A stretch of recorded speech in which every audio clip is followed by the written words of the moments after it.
Hemolysis is the destruction or removal of red blood cells from circulation prematurely, before their normal lifespan of about 120 days.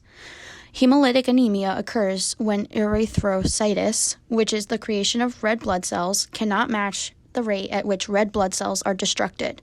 There are two pathologies at which hemolytic anemia occur, both intravascularly and extravascular. Intravascular hemolysis is the destruction of red blood cells in circulation with the release of cells contents into the plasma.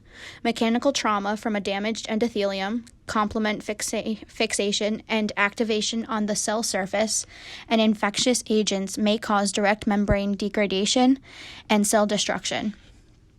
Extravascular hemolysis is the removal and destruction of red blood cells with membrane alterations by the macrophages of the spleen and liver. This is the most common form of hemolytic anemia. Circulating blood is filtered continuously through splenic cords into the splenic sinusoids with fenestrated basement membranes, a convolution of macrophages with extended dendritic processes.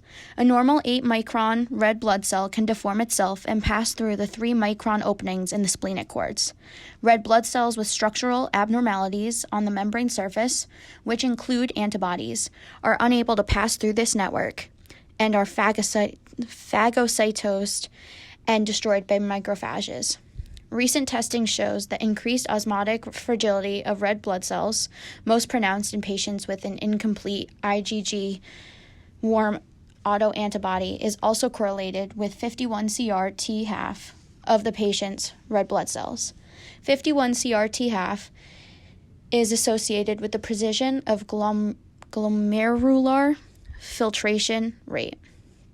Disturbance of the cells occurs and increases over time, and this only occurs in vivo.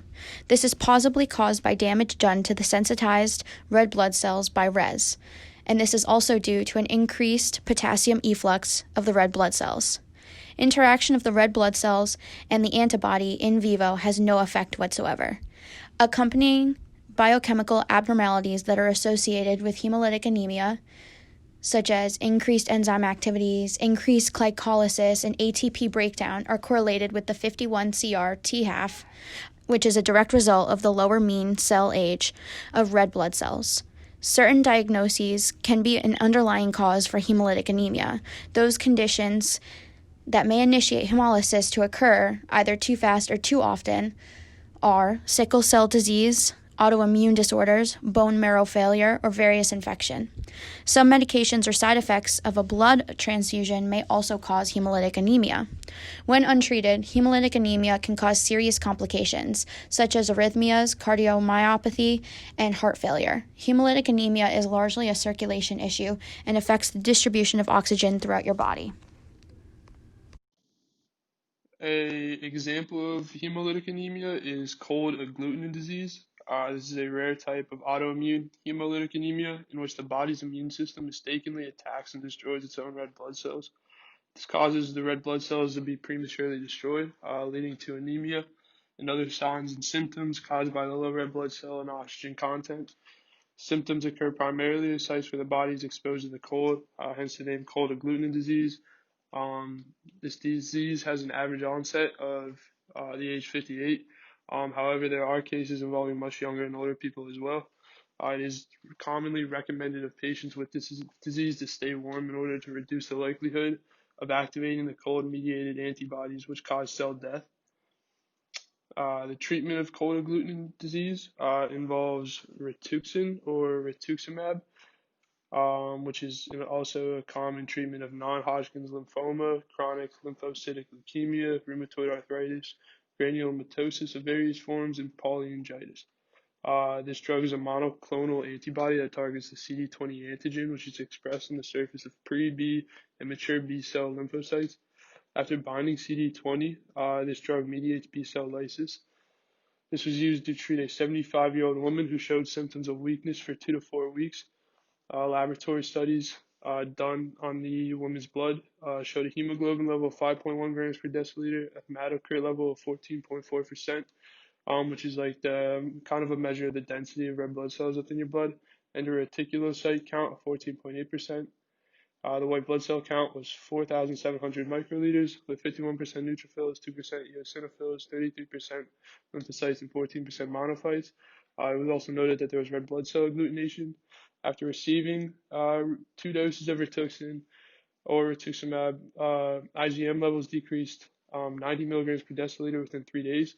The hematocrit stabilized and began to increase, and the LDL level decreased to 245 intravenous units per deciliter.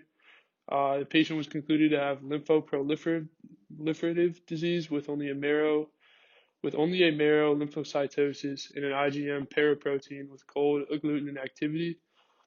She had severe hemolytic anemia, unresponsive to steroids, and did not improve clinically during 6 weeks of cyclophosphamide therapy, although her IgM level did decrease and she showed rapid clinical improvement after receiving 375 milligrams per meter squared of Rituxan by vein weekly for 4 weeks.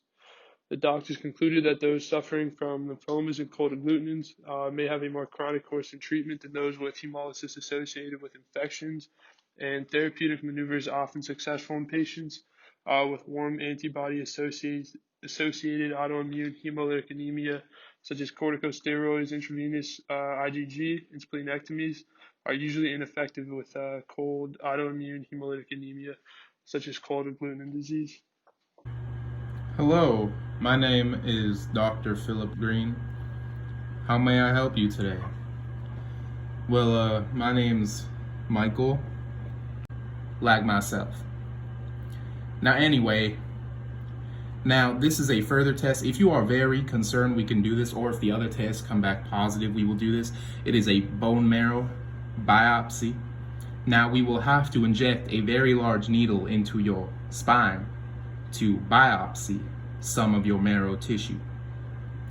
This test is to see the number, size, and the maturity of your blood cells, or to look for abnormal cells.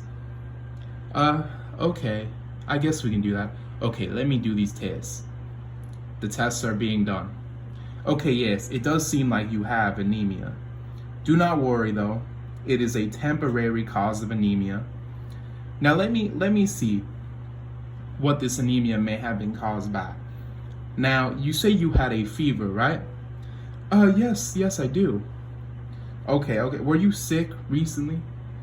Yeah, actually I had strep throat, like a couple weeks ago, actually. Yes, well, this might be the reason you have this anemia, because anemia can be caused by certain medications. Let me ask you, what kind of medications did you take for that condition? Well, I took penicillin, actually. Yes. Well, this may be why you have this anemia.